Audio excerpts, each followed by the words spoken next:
Cricket ஆர்வலர்கள் அனைவரையும் pass cricket media சார்பாக வருக வருக என அன்போடு வரவேற்கிறேன். தற்போது கோலாகலமாக ஐசிசி T20 போட்டிகள் நடந்து வருகிறது. மேற்கிந்திய தீவுகள் அணியும் அமெரிக்க அணியும் இதை நடத்தி கொண்டிருக்கிறது. அதை பற்றி பார்ப்போம். உலகக்கோப்பையின் 39வது போட்டி பெரிதும் எதிர்பார்க்கப்பட்ட நியூசிலாந்து பரிதாபமாக தோல்வியை தழுவி அவங்க நாட்டுக்கு போக இருக்காங்க. இதுதான் கடைசி லீக் போட்டி அவங்களுக்கு. பப்புவா நியூ கினியா அந்த அணியை எதிர்த்து விளையாடுறாங்க. அதனால் ஆறுதல் வெற்றி நியூசிலாந்துக்கு கிடைக்குமான்னு தான் கேள்வி வந்தது.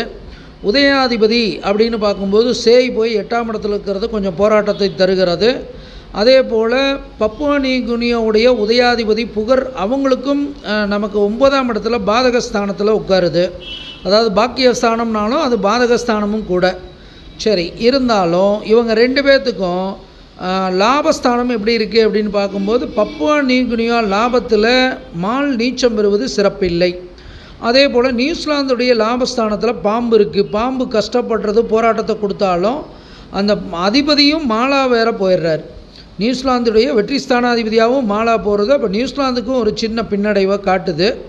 அதே போல் அதை காட்டிலும் அந்த வீட்டு அதிபதி, அதாவது மால் நீச்சம் பெறக்கூடிய வீட்டு அதிபதி பொன் பப்புவா நியூ கினியாவுக்கு விரயஸ்தானத்தில் இருக்கிறது தான் கொஞ்சம் இதாக இருக்குது. அப்போ போட்டி பரபரப்பாக இருந்தாலும் இந்த போட்டி முடிவில் ஆறுதல் வெற்றி நிச்சயமாக நியூசிலாந்துக்கு கிடைக்கும்ன்றதை சொல்லிக்கலாம். அனுமானிப்பது நாமாக இருந்தாலும் தீர்மானிப்போன் இறைவன் ஒருவனே.